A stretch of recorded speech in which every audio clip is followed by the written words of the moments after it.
I started to hear voices in my head when I was 8. They would wake me up at night.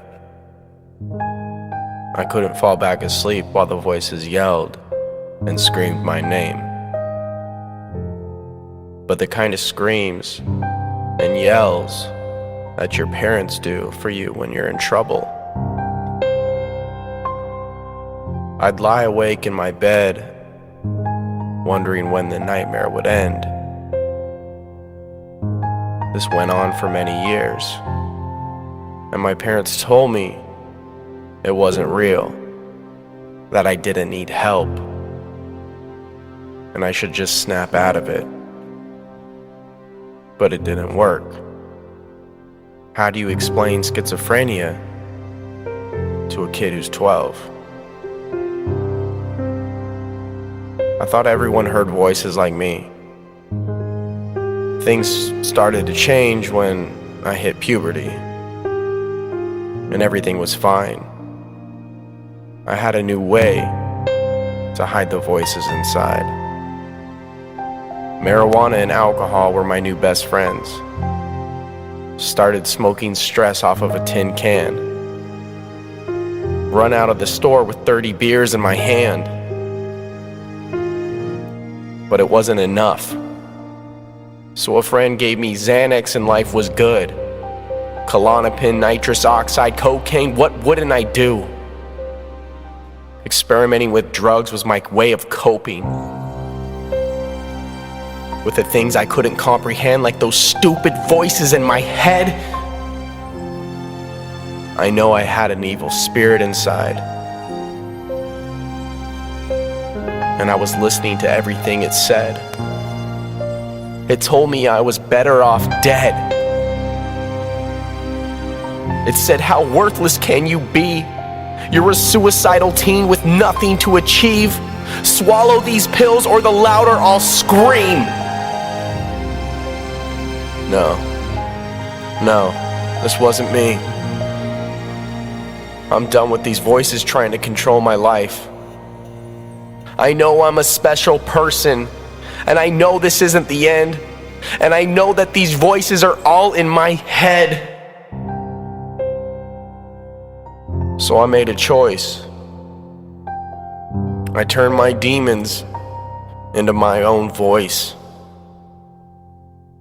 And eventually I started to win. Now my voices tell me that this isn't the end.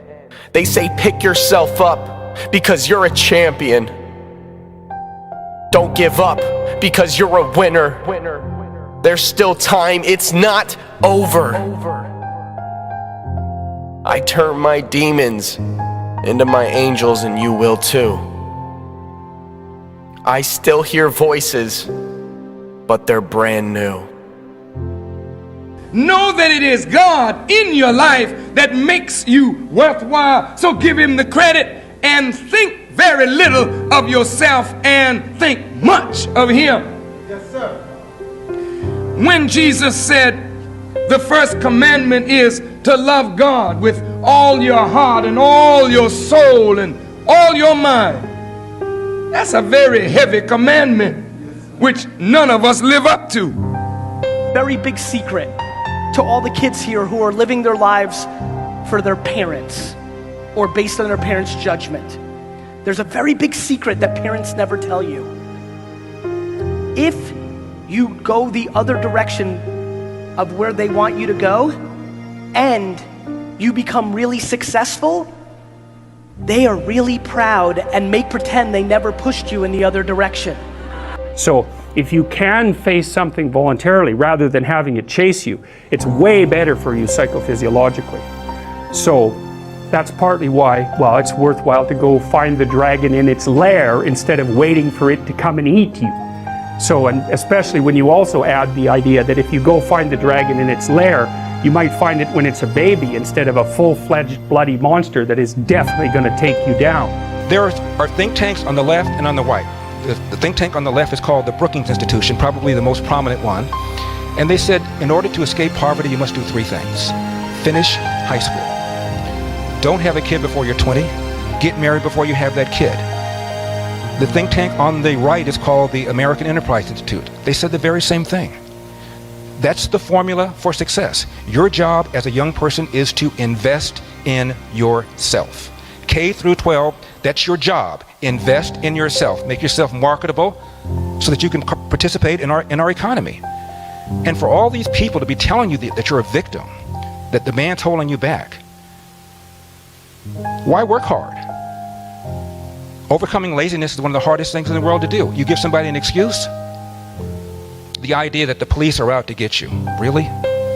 It's been studied over and over and over again. There's something called the Police Public Contact Survey. It's done every 2 years, and what the FBI does is they interview 60,000 Americans. Have you had an interaction with the police in the last year? If so, what happened? How were you treated? How were you treated verbally? How were you treated physically? They cannot find any pattern of abuse at all. There's a woman on The View named Sunny Hoskins. She said recently that she said the and then corrected herself and said a. First she said the leading cause, and then she said a leading cause of death for young black men is police misconduct. There were 233 blacks who were killed by the police last year, according to the Huffington Post. Almost all of them had a weapon. Almost all of them were resisting arrest. There were 7,781 black men killed by almost all killed by other black men last year. So the total killed by the police is less than 3%. Where's Black Lives Matter?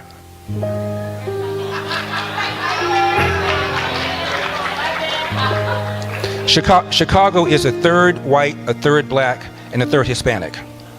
70% of the homicides are black on black. 70%. And by the way, 70% of the cases are unsolved. Where's Black Lives Matter? Don't sacrifice who you could be for who you are, which means if you have to choose to transform in a positive direction or maintain your current position, then it's better to transform in a positive direction. So you might even think of that as the core of your being. That's a Piagetian idea. It's a Jungian idea as well. Who are you? You're the thing that transforms who you are. Now, you're also who you are, but on top of that, you're the thing that transforms who you are. And that's not an arbitrary statement. One of the things that modern universities do dreadfully now is convince their students that value structures are relative, and that's a big mistake. And one of the things that's wrong with that idea is that doesn't include what I just mentioned. You are the thing that is, and you're the thing that becomes. You should put the thing that becomes at a higher place than the thing that is. That means you also have to allow yourself to shake off those things about you that you might be pathologically attached to.